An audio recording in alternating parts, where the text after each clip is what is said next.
पटना के गांधी मैदान में पुलिस का आधी रात एक्शन। धरना स्थल से पुलिस ने प्रदर्शनकारियों को हटाया। प्रशांत किशोर को भी हिरासत में लिया गया।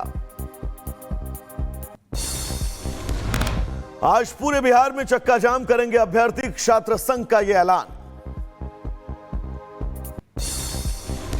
राजस्थान के भरतपुर में जमीन विवाद में दो पक्षों में मारपीट। हंगामे के दौरान मोटर गैराज में आगजनी। मारपीट के दौरान एक पक्ष ने की वीडियो फायरिंग। वीडियो आया सामने। यूपी के बुलंदशहर में बाइक सवार लुटेरों से पुलिस की मुठभेड़। पैर में गोली लगने से एक लुटेरा घायल।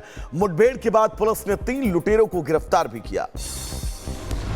यूपी के मैनपुरी में पुलिस और गौ तस्करों के बीच मुठभेड़। पुलिस ने 7 तस्करों को किया गिरफ्तार। कब्जे से 37 आवारा पशु, तमंचे, कारतूस बरामद। उत्तर प्रदेश के बदायूं में उधार दिए गए पैसे मांगना व्यापारी को पड़ा भारी। दबंगों ने कर दी पिटाई। व्यापारी के साथ मारपीट का वीडियो भी आया है सामने। पुलिस मामले की जांच में जुटी। छत्तीसगढ़ में 2 महिला नक्सलियों समेत 4 नक्सली ढेर। AK-47 राइफल, SLR और स्वचालित हथियार बरामद। दंतेवाड़ा, बस्तर समेत कई नक्सल जिलों में विरोधी अभियान जारी है। पीएम मोदी ने आप सरकार पर बोला हमला। कहा दिल्ली में गूंज रही एक ही आवाज, आपदा नहीं सहेंगे, बदल कर रहेंगे। शीश महल को लेकर दिल्ली में और चढ़ेगा सियासी पारा। बीजेपी नेता प्रवेश वर्मा ने सीएम आतिशी को लिखा पत्र। शीश महल को पर्यटन स्थल घोषित करने की मांग की है। उधर बीजेपी सांसद अनुराग ठाकुर का आप पर हमला। बोले आपने दिल्ली की जनता को लूटा, आपके पास सीएम का कोई चेहरा नहीं। दिल्ली के विकास के लिए केंद्र सरकार काम कर रही।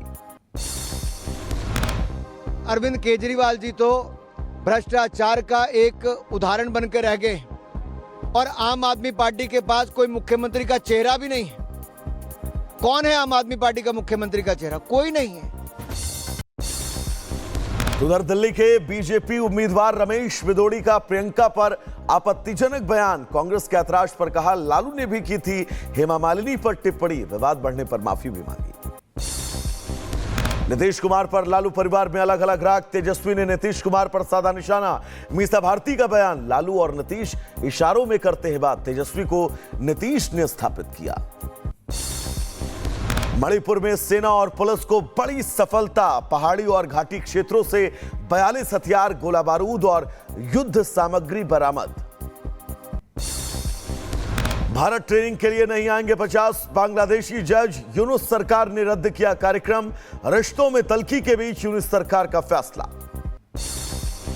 चीन में HMVP संक्रमण के बढ़ते मामलों के बीच दिल्ली सरकार ने जारी की गाइडलाइन। लोगों से सावधान रहने को कहा। भारत सरकार ने भी अंतर्राष्ट्रीय एजेंसियों से अब संपर्क किया है। महाकुंभ के लिए संगम नगरी प्रयागराज तैयार। सिर्फ 7 दिन का इंतजार। महाकुंभ में शामिल होने के लिए देश विदेश से साधु संत प्रयागराज पहुंच रहे हैं। महाकुंभ में साइबर क्राइम से निपटने के लिए यूपी पुलिस ने किए खास इंतजाम। कुंभ क्षेत्र में साइबर थाना भी खोला गया। डीजीपी प्रशांत कुमार का बयान, हमारी साइबर टीम 24 घंटे काम कर रही है।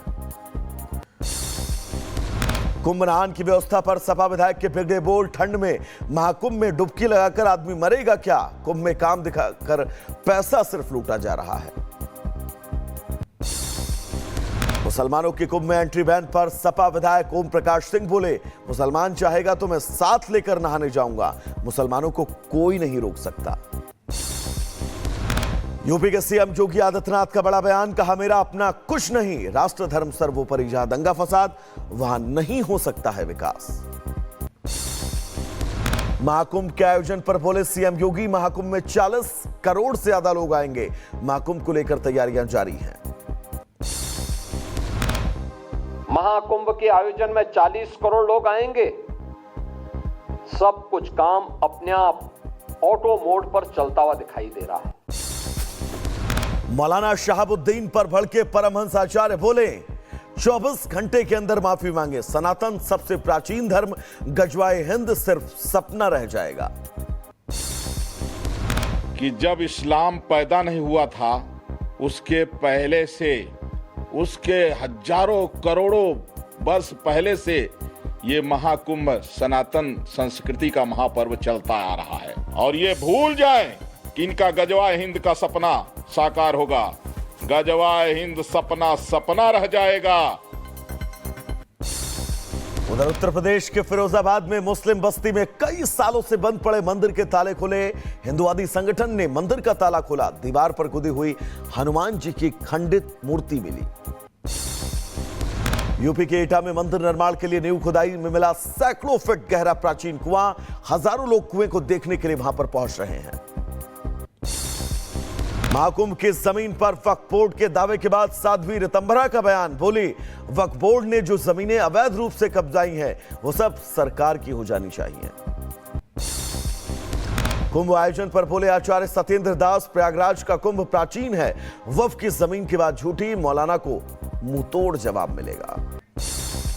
मौलाना कह रहा वक्फ की ज़मीन है, वो झूठ है, एकदम असत्य है। वक्फ की ज़मीन नहीं है, वो देवता से पूजित ज़मीन है, बहुत पवित्र है। महाकुंभ में वक्फ की जमीन के दावे पर घमासान। मौलाना शाहबुद्दीन रजवी पर वीएचपी का पलटवार। कहा, महाकुंभ से जिहादी तत्वों को कष्ट है। अयोध्या में 11 जनवरी को योगी करेंगे रामलला का अभिषेक। 11 से 13 जनवरी तक होगा राम जन्मभूमि प्राण प्रतिष्ठा का द्वादशी कार्यक्रम। श्री राम को समर्पित भजन भी लॉन्च होगा। एमपी के धार में यूनियन कार्बाइड का कचरा जलाने के खिलाफ सुप्रीम कोर्ट में याचिका। जहरीले कचरे को जलाने पर रोक की मांग। आज सुप्रीम कोर्ट में सुनवाई। दिल्ली एनसीआर समेत पूरे उत्तर भारत में कड़ाके की ठंड का कहर। पहाड़ों पर बर्फबारी जारी। अलाव बना लोगों का सहारा। कोहरे के चलते विजिबिलिटी बहुत कम। जम्मू कश्मीर, हिमाचल प्रदेश, उत्तराखंड समेत देश के पहाड़ी राज्यों में भारी बर्फबारी। डोडा और भद्रवाह में बर्फ का मजा लेते दिखे पर्यटक। सड़कों पर बर्फ की सफेद चादर। यूपी के झांसी में ठंड लगने से अचानक बेहोश होकर जमीन पर गिरा शख्स। पुलिस ने शख्स को अस्पताल में भर्ती कराया। आपको बता दें, यूपी में ठंड लगने से अचानक बेहोश होकर शख्स नीचे गिरा था। अरुणाचल प्रदेश के तवांग से दिल दहला देने वाला वीडियो आया सामने। पर्यटकों के टहलने के दौरान टूटी सेला झील की बर्फ। किसी तरह बचाई गई पर्यटक की जान। यूपी के जौनपुर में ऑटो गैराज में लगी भीषण आग। हड़कंप मचा, कई वाहन जलकर खाक।